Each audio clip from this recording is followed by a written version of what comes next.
नमस्कार विद्यार्थियों। आज हम सभी संस्कृति पाठ पढ़ेंगे जो कक्षा 10 के पाठ्यक्रम का हिस्सा है। तो आइए प्रारंभ करते हैं। संस्कृति। जो शब्द सबसे कम समझ में आते हैं और जिनका उपयोग होता है सबसे अधिक, ऐसे दो शब्द हैं सभ्यता और संस्कृति। इन दो शब्दों के साथ जब अनेक विशेषण लग जाते हैं, उदाहरण के लिए जैसे भौतिक सभ्यता और आध्यात्मिक सभ्यता, तब दोनों शब्दों का जो थोड़ा बहुत अर्थ समझ में आया रहता है वह भी गलत सलत हो जाता है। क्या यह एक ही चीज़ है अथवा दो वस्तुएं? यदि दो है तो दोनों में क्या अंतर है? हम इसे अपने तरीके पर समझने की कोशिश करें। कल्पना कीजिए उस समय की जब मानव समाज का अग्नि देवता से साक्षात नहीं हुआ था। आज तो घर घर चूल्हा जलता है। जिस आदमी ने पहले पहल आग का आविष्कार किया होगा वह कितना बड़ा आविष्कर्ता होगा। अथवा कल्पना कीजिए उस समय की जब मानव को सुई धागे का परिचय न था।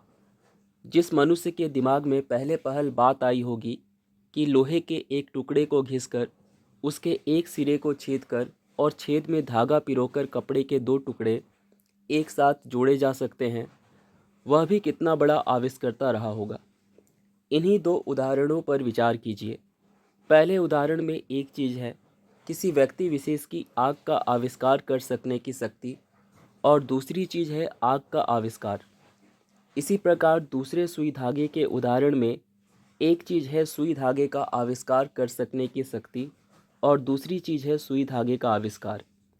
जिस योग्यता, प्रवृत्ति अथवा प्रेरणा के बल पर आग का व सुई धागे का आविष्कार हुआ वह है व्यक्ति विशेष की संस्कृति, और उस संस्कृति द्वारा जो आविष्कार हुआ, जो चीज़ उसने अपने तथा दूसरों के लिए आविष्कृत की, उसका नाम है सभ्यता। जिस व्यक्ति में पहली चीज़ जितनी अधिक व जैसी परिष्कृत मात्रा में होगी, वह व्यक्ति उतना ही अधिक व वैसा ही परिष्कृत आविष्कर्ता होगा। एक संस्कृत व्यक्ति किसी नई चीज़ की खोज करता है, किंतु उसकी संतान को वह अपने पूर्वज से अनायास ही प्राप्त हो जाती है। जिस व्यक्ति की बुद्धि ने अथवा उसके विवेक ने किसी भी नए तथ्य का दर्शन किया, वह व्यक्ति ही वास्तविक संस्कृत व्यक्ति है। और उसकी संतान जिसे अपने पूर्वज से वह वस्तु अनायास ही प्राप्त हो गई है, वह अपने पूर्वज की भांति सभ्य भले ही बन जाए, संस्कृत नहीं कहला सकता। एक आधुनिक उदाहरण लें। न्यूटन ने गुरुत्वाकर्षण के सिद्धांत का आविष्कार किया, वह संस्कृत मानव था। आज के युग का भौतिक विज्ञान का विद्यार्थी न्यूटन के गुरुत्वाकर्षण से तो परिचित है ही, लेकिन उसके साथ उसे और भी अनेक बातों का ज्ञान प्राप्त है जिनसे शायद न्यूटन अपरिचित ही रहा। ऐसा होने पर भी हम आज के भौतिक विज्ञान के विद्यार्थी को न्यूटन की अपेक्षा अधिक सभ्य भले ही कह सकें, पर न्यूटन जितना संस्कृत नहीं कह सकते। आग के आविष्कार में कदाचित पेट की ज्वाला की प्रेरणा एक कारण रही। सुई धागे के आविष्कार में शायद शीतोष्ण से बचने तथा शरीर को सजाने की प्रवृत्ति का विशेष हाथ रहा। अब कल्पना कीजिए उस आदमी की जिसका पेट भरा है, जिसका तन ढका है, लेकिन जब वह खुले आकाश के नीचे सोया हुआ रात के जगमगाते तारों को देखता है तो उसको केवल इसलिए नींद नहीं आती क्योंकि वह यह जानने के लिए परेशान है कि आखिर यह मोती भरा थाल क्या है। पेट भरने और तन ढकने की इच्छा मनुष्य की संस्कृति की जननी नहीं है। पेट भरा और तन ढका होने पर भी ऐसा मानव जो वास्तव में संस्कृत है, निठल्ला नहीं बैठ सकता। हमारी सभ्यता का एक बड़ा अंश हमें ऐसे संस्कृत आदमियों से ही मिलता है जिनकी चेतना पर स्थूल भौतिक कारणों का प्रभाव प्रधान रहा है, किंतु उसका कुछ हिस्सा हमें मनीषियों से भी मिलता है जिन्होंने तथ्य विशेष को किसी भौतिक प्रेरणा की वशीभूत होकर नहीं, बल्कि उनके अंदर की सहज संस्कृति के कारण प्राप्त किया है। रात के तारों को देखकर ना सो सकने वाला मनीषी हमारे आज के ज्ञान का ऐसा ही प्रथम पुरस्कर्ता था। भौतिक प्रेरणा, ज्ञानेप्सा, क्या ये तो ही मानव संस्कृति के माता पिता हैं? दूसरे के मुंह में कौर डालने के लिए जो अपने मुंह का कौर छोड़ देता है, उसको यह बात क्यों और कैसे सूझती है? रोगी बच्चे को सारी रात गोद में लिए जो माता बैठी रहती है, वह आखिर ऐसा क्यों करती है?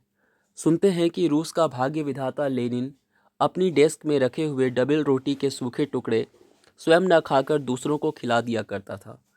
वह आखिर ऐसा क्यों करता था? संसार के मजदूरों को सुखी देखने का स्वप्न देखते हुए कार्ल मार्क्स ने अपना सारा जीवन दुख में बिता दिया। और इन सबसे बढ़कर आज नहीं, आज से 2500 वर्ष पूर्व सिद्धार्थ ने अपना घर केवल इसलिए त्याग दिया कि किसी तरह तृष्णा के वशीभूत लड़ती कटती मानवता सुख से रह सके। हमारी समझ में मानव संस्कृति की जो योग्यता आग व सुई धागे का आविष्कार करती है, वह भी संस्कृति है। जो योग्यता तारों की जानकारी कराती है, वह भी संस्कृति है। और जो योग्यता किसी महामानव से सर्वस्व त्याग कराती है, वह भी संस्कृति है। और सभ्यता, सभ्यता है संस्कृति का परिणाम। हमारे खाने पीने के तरीके, हमारे ओढ़ने पहनने के तरीके, हमारे गमन आगमन के साधन, हमारे परस्पर कट मरने के तरीके, सब हमारी सभ्यता है। मानव की जो योग्यता उससे आत्मविनाश के साधनों का आविष्कार कराती है, हम उसे उसकी संस्कृति कहें या असंस्कृति।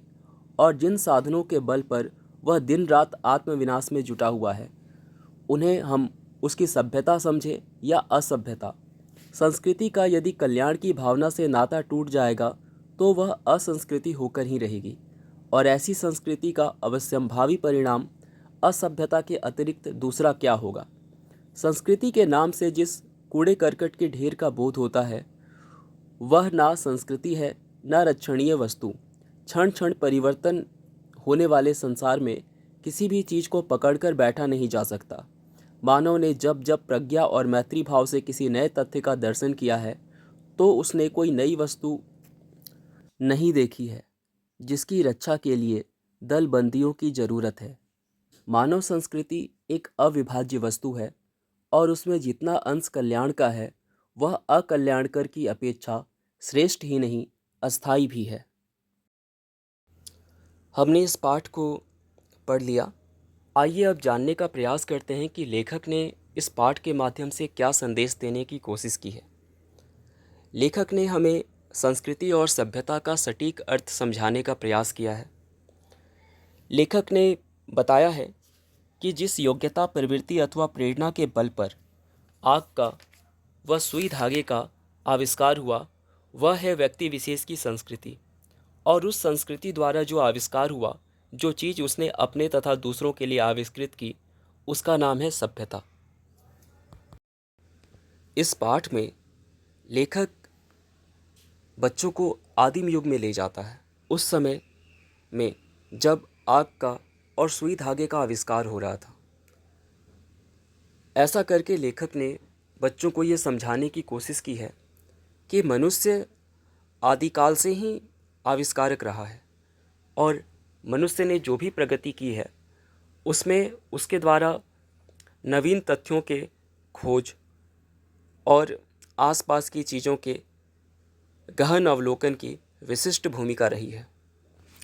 इस पाठ में लेखक ने कुछ ऐसे लोगों का नाम लिया है जिन्होंने मानव सभ्यता के विकास में अपना बहुमूल्य योगदान दिया है। लेखक ने न्यूटन का, लेनिन का, कार्ल मार्क्स का, सिद्धार्थ यानी गौतम बुद्ध का उल्लेख किया है।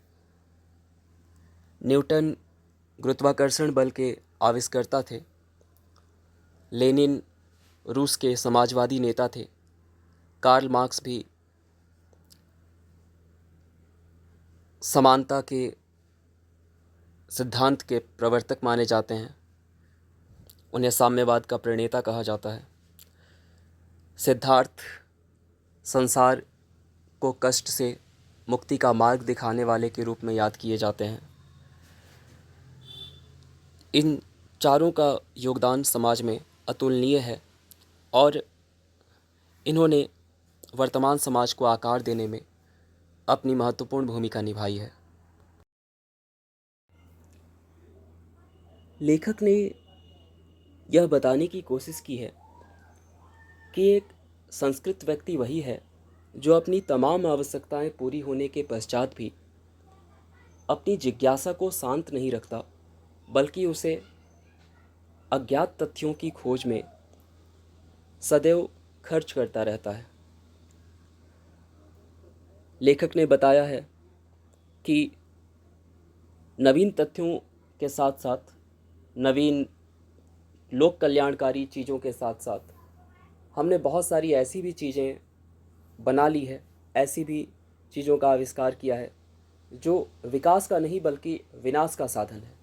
ख़ास तौर से परमाणु हथियार इस क्षेत्र में सबसे महत्वपूर्ण विनाश के साधन के रूप में गिने जा सकते हैं, और लेखक ने इसे संस्कृति नहीं बल्कि असंस्कृति घोषित किया है। लेखक ने अंत में यह बताया है कि वर्तमान समय में जो आम धारणा है संस्कृति को लेकर, वह संस्कृति नहीं है। अलग अलग जो पंथ हैं, अलग अलग जो समुदाय हैं, उनकी अपनी एक विशिष्ट जीवन शैली, विशिष्ट विचार पद्धति है, और उसी को वह संस्कृति मान लेते हैं और उसके संरक्षण के लिए, सुरक्षा के लिए दलबंदियों की आवश्यकता महसूस करने लगते हैं, और उस आवश्यकता की पूर्ति के लिए विभिन्न प्रकार के दल अस्तित्व में आ जाते हैं। कई बार ऐसा होता है कि उसे अपनी बपौती मानकर बाकी लोगों से बचाने की, उसे अपने तक समेट कर रखने की कोशिश की जाती है, और उसकी सुरक्षा के लिए भी प्रयास होते हैं। तो लेखक ने अंत में यही समझाने की कोशिश की है कि संस्कृति उसे नहीं कहा जा सकता जिसे समेट कर रखा जा रहा हो, सीमित रखा जा रहा हो, और संस्कृति उसे भी नहीं कहा जा सकता जिसे बचाने के लिए हिंसा का या बल प्रयोग का सहारा लेना पड़े।